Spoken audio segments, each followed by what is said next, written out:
Agar siz chumolilarni uyda boqsangiz, ularni butun yashirin dunyosini ko'rasiz. Har bir xona, har bir qatlam bejiz emas. Videoni oxirigacha ko'ring. Avvaliga chumoli kolonnasi ichidagi xonalar tartibsiz joylashgandek tuyuladi, lekin aslida bu juda murakkab tizim. Hammasi namlik va haroratga bog'liq. Eng yuqori qavatida ularning qabristoni yoki chiqindixonasi joylashgan. Bu yerda namlik past bo'ladi.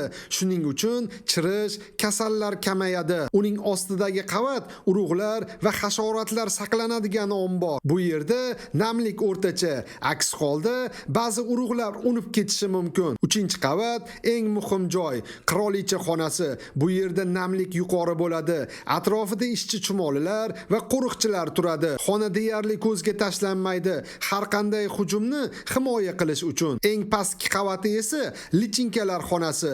Bu yerda namlik juda yuqori bo'lishi shart. Chunki lichinkalar namliksiz yashay olmaydi. Endi savol, siz nima deb o'ylaysiz? Chumollarda bunday mukammal tizim bo'lsa, insonlardan nimasi bilan kam? Fikringizni kommentariyada yozib qoldiring. Bizni yo'qotib qo'ymaslik uchun like bosib, obuna bo'lishni unutmang.